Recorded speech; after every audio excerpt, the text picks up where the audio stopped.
Hi everyone. So welcome back to Swords of Japan. Today we have something very special. It's going to be an unboxing and a detailed look at an authentic Edo-period daishō set, which is a matched set of samurai swords. Daishō in Japanese literally meaning big and small, referring to a large and a short sword worn by a samurai. But this is the iconic combination of katana and wakizashi that symbolized the samurai class during the Edo period. So in this video, I'm going to be sharing some historical context about what makes a true daishō. I'll be showcasing the craftsmanship of this specific antique set, and we'll be looking at the fittings, the koshirae, the blades themselves, one being a Nanbokuchō period katana from the 1300s, the other being a Muromachi period wakizashi by Fuyuhiro, and explain why this set is especially rare and important. So stick around, we'll be going through everything in detail, and I'm going to be starting the unboxing process now.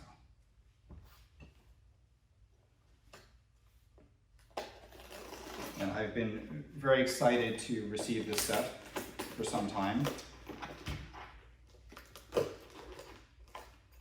So many of the pieces that we see that are labeled and offered for sale as daishō are collector daishōs. And what that means is that a collector may locate a wakizashi and a katana for their collection that they would like to pair together. They may think that the blades go well together aesthetically. They may be looking for a set of Japanese swords by the same swordsmith made at the same time, and they put them together in their collection and may or may not have matching fittings, and they have a daishō. But there's a difference between a collector daishō, and there's nothing wrong with pairing a set of swords together, but there's a difference between that and a true Edo-period daishō, which is a set that originated back during the Edo period and has remained together as a daishō for the past hundreds of years. So let me take this set out. And this is especially interesting because we know from the papers and from the torokusho date stamp on the papers that this set has been together since at least the time when Japanese swords were being registered right after the war. So the papers have what's called a daimyo torokusho stamp, which is a stamp that's dated Showa 27, so 1952, which shows that when swords were coming out of important collections, daimyo collections and important collections right after the war, and they started the registration process, these two swords were registered at the same time. The papers have sequential numbers, and it has that very early date, which tells us that this is not something that was assembled recently. So already right off, I'll say this is not exactly how I personally pack swords when I ship them, but we'll go through, make sure everything is fine and intact. No immediate concerns yet.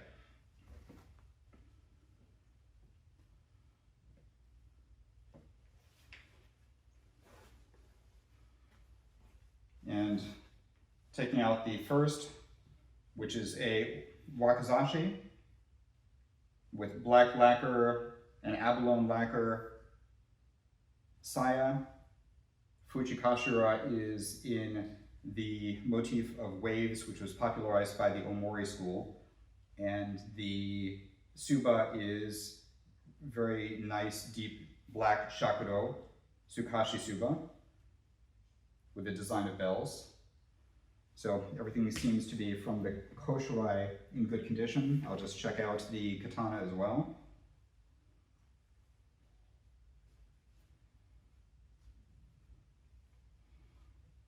And I will also say, as I'm going through this, what we think of as the daishō, so the pairing of a katana and wakizashi, was codified during the Edo period. There were certainly pairings of blades earlier than that.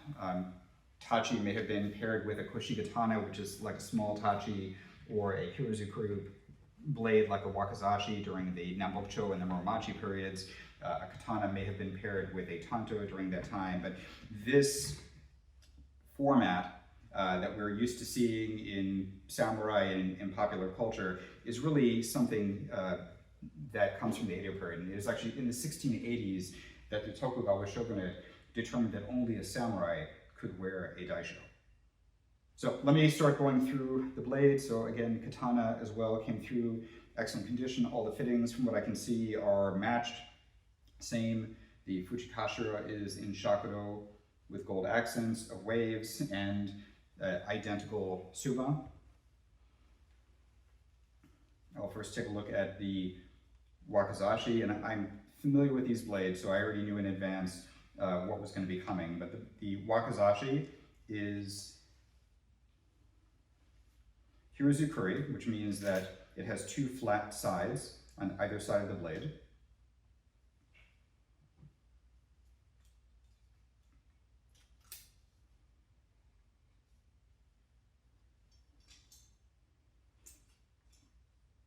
And it is an ubu mume blade. So ubu meaning that the nakago or the tang has not been shortened. It's completely original shape and configuration. This is the blade configuration exactly as the smith made it. It is not signed, and there's one mukugiana, one hole in the nakago, showing that this blade was only mounted one time.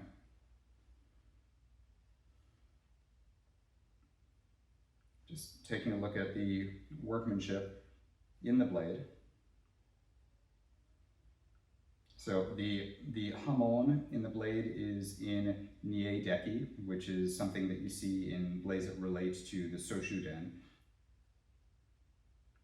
So there are a lot of discrete crystals that are visible on the surface of the blade. And very, very typical Muromachi period hirozukuri wakizashi sugata shape.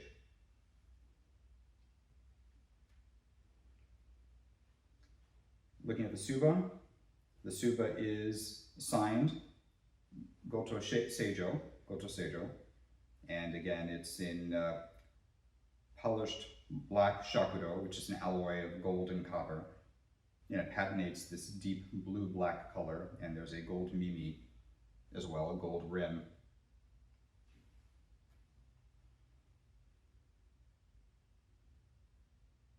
And the fuchi-kashira is signed Omori-school.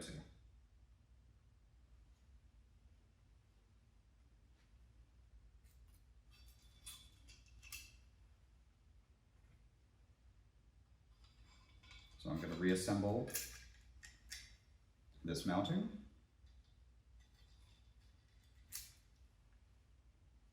But it's a beautiful piece in excellent condition. The blade itself is very healthy, with a lot of activity.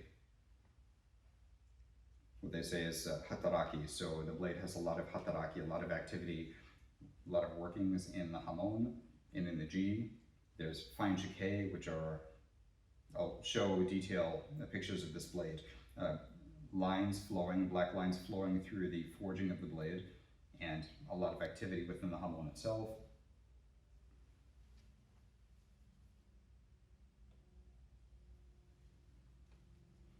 And now we're going to get to the katana. Katana is especially exciting for me. I collect primarily Kamakura period and Nanbokuchō period blades for my collection. Typically that's Yamashiro and Soshu blades. So this is a blade by Chiyozuru.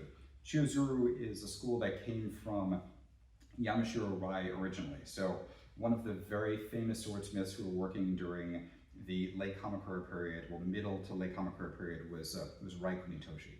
He worked in Kyoto, and he was one of the early smiths of the Yamashiro Rai school. One of his students, Rai Kuniyasu, left Kyoto later and moved to Ichizen, and he was known as Chiyozuru, and he started the Chiyozuru lineage. So this blade is Nanbokuchō period katana with current NBTHK papers to Chiyozuru.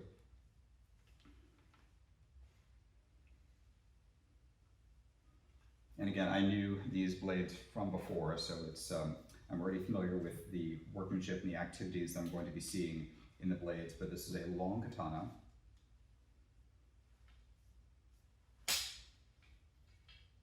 Which is attributed to the Chiyozuru-school. So looking at the fittings as well, everything is matched. So we have the same signature on the fuchi, on the end of the tsuka. That's the fuchi, signed also to the Omori-school. Same type of silver foil habaki, and looking at the tsuba is signed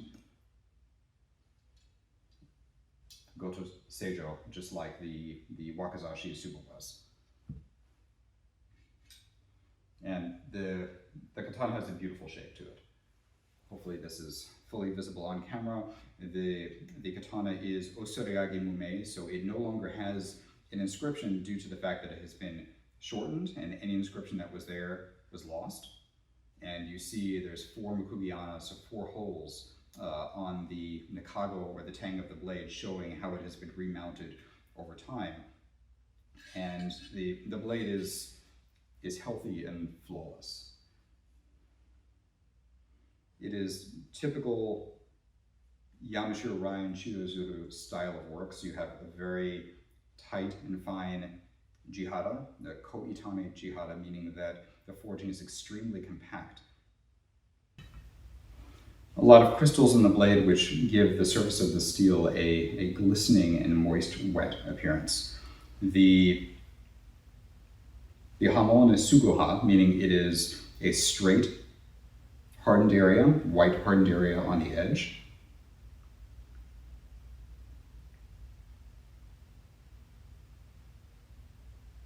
And the appearance is exactly what you would expect from a blade that comes from this Yamashiro Rai lineage, as this one does.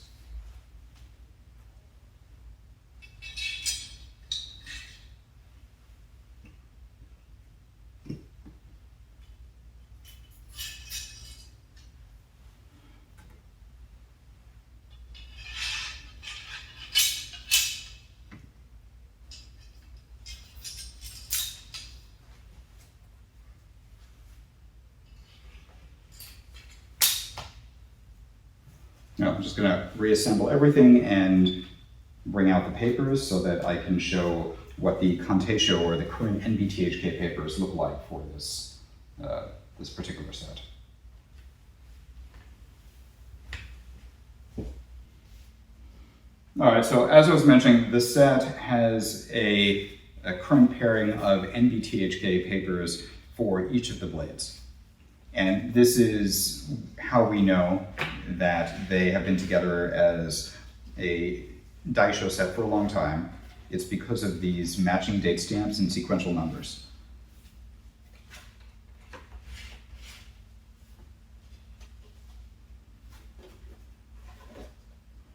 So this is the NBTHK current Hozon paper for the Wakazashi. So the attribution here is to Fuyuhiro.